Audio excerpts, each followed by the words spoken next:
Magandang araw at maligayang pagbabalik sa PH Movie Recaps. Ang pelikula natin ngayon ay isang horror, thriller, action na ipinalabas noong 2025 na pinamagat ang 25 Years Later. Pakitandaan na magkakaroon ng mga spoiler sa mga susunod na bahagi.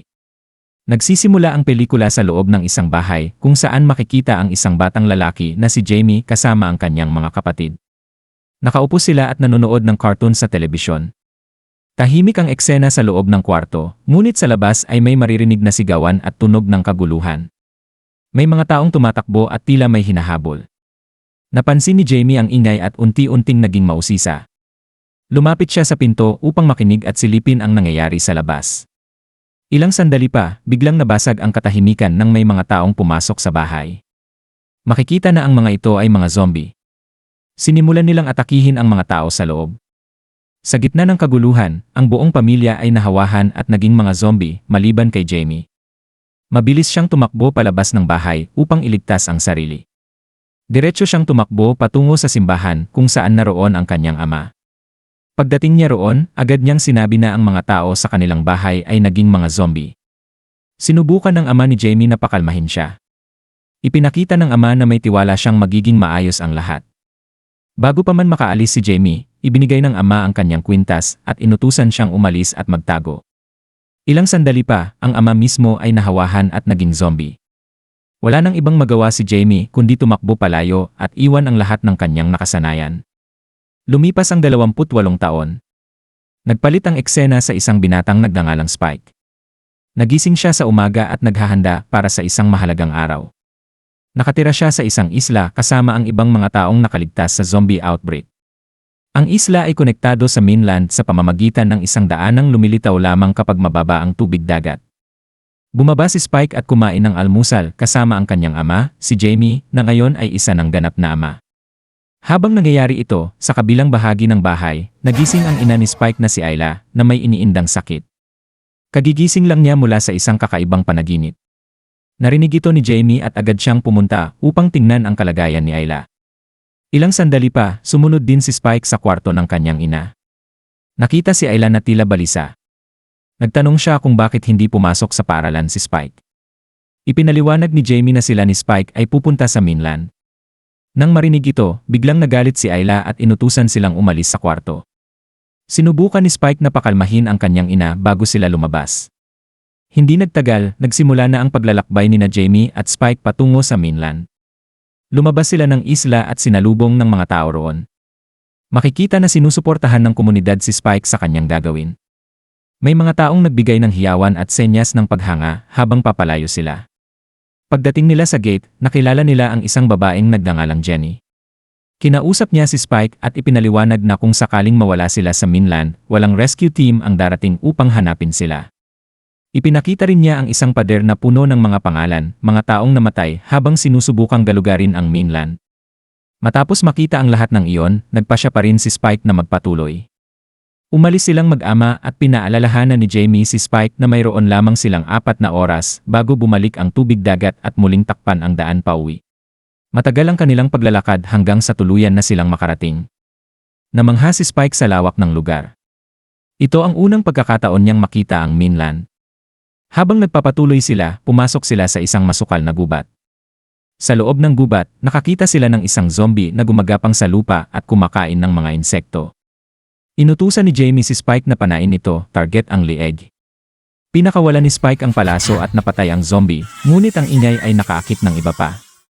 May ilang zombie na sinubukang lumapit mula sa likuran, ngunit mabilis silang pinabagsak ni Jamie. Pagkaraan ng ilang oras, dumating sila sa dating bahay ni Jamie. Pumasok sila at nakita ang isang katawan na nakabitin ng patiwari. Pagkatapos nito, inutusan ni Jamie si Spike na patayin ang lalaki. Nag-atubili si Spike, ngunit sa huli ay ginawa niya rin. Lumabas sila ng bahay at nagpatuloy sa paglalakad. Hindi nagtagal, nakakita sila ng isang patay na hayop na napugutan ng ulo. Dahil dito, pinaghinalaan ni Jamie na maaaring gawa ito ng isang alpha, isang mas malakas at mas matalinong uri ng zombie. Dahil sa panganib, mabilis silang umalis sa lugar. Maya-maya, napansin ni Jamie ang isang grupo ng mga zombie na pinamumunuan ng alpha. Agad niyang hinila si Spike at tumakbo sila palayo. Hinabol sila ng mga zombie at nagkaroon ng sagupaan. Matapos ang matinding habulan, nakarating sila sa isang lumang bahay at nagtago sa loob. Pagsapit ng gabi, nag-usap sina Jamie at Spike tungkol sa mga alpha. Ipinaliwanag ni Jamie na ang mga ito ay hindi katulad ng karaniwang zombie. Mas malakas at mas mahirap silang patayin. Ilang sandali pa, may dumaan na malalaking hayop malapit sa bahay at nagsimulang yumanig ang lupa. Napagtanto ni Jamie na maaaring gumuho ang bahay. Agad niyang ginising si Spike at tumakbo sila palabas bago tuluyang bumagsak ang istruktura. Nagsimula silang bumalik patungo sa isla. Sa wakas, narating nila ang dalampasigan na nagdurugtong sa mainland at sa kanilang tahanan. Dahil mababa pa ang tubig, sinimulan nilang tawirin ang daan, nang hindi nila alam na may isang alpha na palihim na nagmamasid mula sa malayo.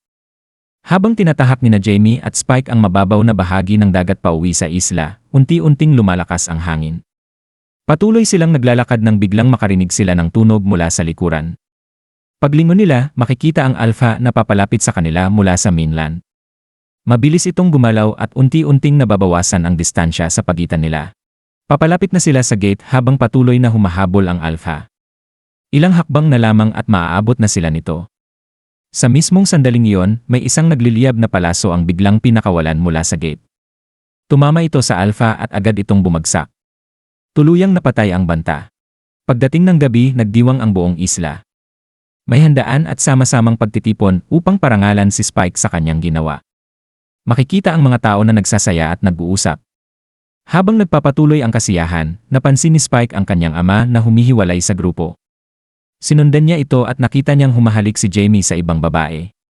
Tahimik na napanood ni Spike ang eksena. Matapos nito, umalis si Spike mula sa handaan at umuwi mag-isa.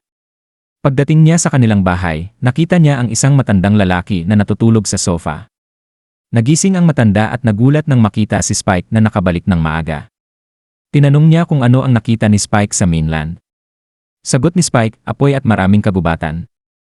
Nang banggitin ni Spike ang salitang ni apoy, tila may naalala ang matanda. Binanggit niya ang pangalang Dr. Kelson. Sinabi ni Spike na ayon sa kanyang ama, wala ng mga doktor, kaya walang nakakaalam kung ano ang sakit ng kanyang ina, si Ayla. Dahil dito, nagsimulang magduda si Spike. Sinabi ng matanda na si Dr. Kelson ay isang kakaibang tao. Matapos iyon, tahimik siyang umalis. Pumasok si Spike sa kwarto at humiga sa tabi ng kanyang ina na si Ayla. Tahimik ang gabi at nanatili silang magkatabi hanggang sa makatulog si Spike. Kinabukasan, umuwi si Jamie.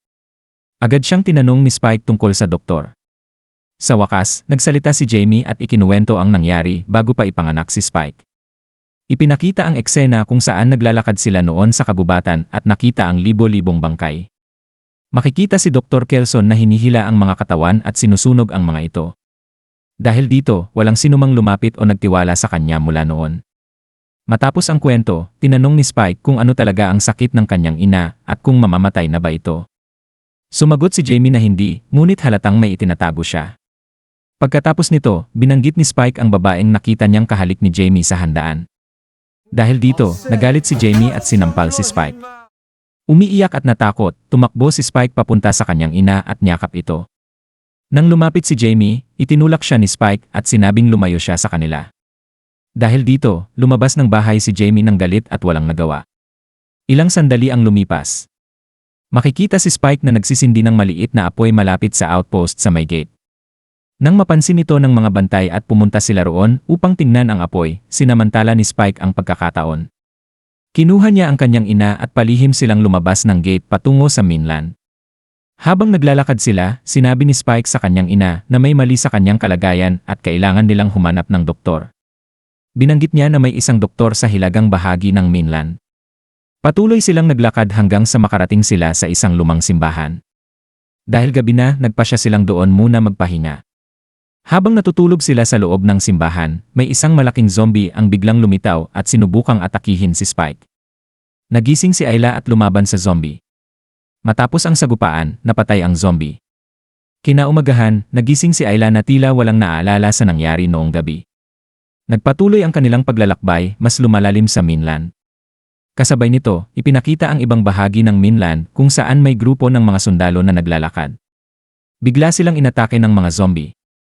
May ilan na nakagat at nahawahan. Habang nagkakagulo, may ilang sundalo ang nakatakas at nakahanap ng pansamantalang kanlungan. Hindi nagtagal, muling lumitaw ang Alpha at inatake ang mga natitirang sundalo. Isa-isa silang napatay hanggang sa iisang sundalo na lamang ang nakatakas. Samantala, naglalakad sina Spike at Ayla sa isang bukas na kapatagan. Nakita ni Spike ang isang zombie na papalapit at agad niya itong pinatay. Ngunit sunod-sunod na zombie ang lumitaw.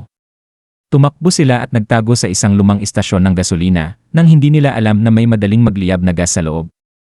Sinundan sila ng mga zombie at napalibutan ang lugar. Nang tila wala na silang matakasan, may isang sundalong biglang dumating at pinatay ang mga zombie sa labas. Ipinakilala niya ang sarili bilang Eric at sinabi na siya ay mula sa Scotland. Binuhat niya si Ayla upang tulungan sila at ipinaliwanag na lumubog ang kanilang bangka kaya siya naiwang mag-isa sa lugar. Tinanong ni Eric kung saan sila pupunta. Itinuro ni Spike ang apoy sa malayo at sinabi na may isang doktor doon. Nagpatuloy sa paglalakad sina Spike, Ayla, at Eric patungo sa direksyon ng apoy na nakikita nila sa malayo. Habang naglalakad, pansamantalang huminto ang grupo upang magpahinga. Habang nagpapahinga, biglang nagbago ang kilos ni Ayla. Tumigil siya sa pagsasalita at nagsimulang maglakad palayo, diretsyo sa direksyon ng apoy. Napansin ito ni Spike at agad siyang tumayo. Sinundan nila ni Eric si Ayla upang pigilan ito. Habang papalapit sila, may narinig silang kakaibang sigaw mula sa loob ng kagubatan. Dahil sa tunog, nagbago ang direksyon nila at sinundan ang pinanggagalingan ng ingay. Pagdating sa isang bukas na lugar, nakita nila ang isang babaeng zombie na tila nahihirapan. Malaki ang tiyan nito at malinaw na buntis. Lumapit si Ayla sa zombie. Sa halip na umatake, huminto ang zombie at nanatiling kalmado. Ilang sandali pa, nanganak ang zombie at lumabas ang isang sanggol. Matapos ang panganganak, iniwan ng grupo ang lugar kasama ang sanggol. Habang papalayo sila, biglang lumitaw ang Alpha mula sa kabubatan. Mabilis itong umatake at agad na sinunggaban si Eric. Sa isang iglap, pinatay ng Alpha si Eric sa pamamagitan ng pagputol ng ulo nito. Pagkatapos nito, hinarap ng Alpha sina Spike at Ayla. Sa parehong sandali, dumating ang isang lalaki at gumamit ng pampamanhid laban sa Alpha. Natigil ang galaw ng zombie. Ipinakilala ng lalaki ang sarili bilang Dr. Kelson. Ipinaliwanag niya na nilalagyan niya ng iodine ang kanyang balat upang mapigilan ang virus. Inakay niya sina Spike at Ayla papunta sa kanyang laboratorio. Pagdating sa loob ng laboratorio, ipinakita ni Dr. Kelson ang kanyang mga kagamitan. Makikita ang mga bungo ng mga taong namatay na nakapaskil sa pader. Ipinakita rin niya ang mga modelong bungo na kanyang pinag-aaralan. Tinulungan ni Spike ang doktor sa pag-aayos ng ilan sa mga ito. Inabot ni Dr. Kelson kay Spike ang bungo ni Eric at sinabi sa kanya na pumili ng lugar sa pader kung saan ito ilalagay. Pagkatapos nito, tinanong ng doktor kung saan nanggaling ang sanggol. Ipinaliwanag ni Spike na ang sanggol ay mula sa isang nahawaang babae, ngunit hindi ito isang zombie. Pagkatapos ng paliwanag, sinabi ni Spike ang tunay na dahilan ng kanilang pagpunta, may sakit ang kanyang ina. Sinuri ni Dr. Kelson si Ayla at sinabi na mayroon itong cancer. Nang marinig ito, nataranta si Spike, ngunit pinigilan siya ni Ayla. Habang abala si Spike, biglang gumamit si Dr. Kelson ng lason at tinamaan si Ayla. Agad itong namatay. Ipinakita na ito ay napagkasunduan ni na Ayla at ng doktor upang wakasan ang paghihirap nito. Matapos ang pangyayari, kinuha ni Dr. Kelson ang sanggol kay Spike. Kinuha ni Spike ang bungo ni Ayla at inilagay ito sa pinakamataas na bahagi ng pader bilang pag-alala sa kanya. Ilang sandali pa, biglang lumitaw muli ang Alpha zombie. Sinubukan ni na Spike at Dr. Kelson na magtago. Ngunit nahuli ng Alpha ang doktor at sinubukang patayin ito. Agad kinuha ni Spike ang lasong palaso at itinusok ito sa kamay ng Alpha. Bumagsak ang zombie at tuluyang napatay. Matapos ang laban, sinabi ni Dr. Kelson kay Spike na bumalik na siya sa isla at alagaan ang sanggol. Sumunod si Spike at iniwan ang laboratorio. Lumipas ang 28 araw. Ipinakita si Spike na nagpadala ng sulat pabalik sa isla kasama ang sanggol. Sa sulat, ipinaliwanag niya na natagpuan niya ang doktor at sinabi niyang mabuting tao ito. Binanggit din niya na ang sanggol ay hindi nahawahan, ngunit wala na si Ayla. Sa isla, binasa ni Jamie ang sulat. Sinubukan niyang umalis upang hanapin si Spike, ngunit mataas na ang tubig dagat at hindi na madaanan ang daan patungo sa mainland. Sa huling eksena, sa mainland, muling inatake ng mga zombie si Spike. Nakipaglaban siya at nagawang mapabagsak ang mga ito. Ilang sandali pa, may isang grupo ng mga taong dumating at tinulungan siya. Lumapit ang kanilang pinuno at ipinakilala ang sarili. At dito nagtatapos ang kwento. Maraming salamat po sa panonood. Kung nagustuhan niyo ang video, huwag kalimutang mag-like at mag-subscribe. Muli maraming salamat at magkita-kita tayo para sa susunod na recap.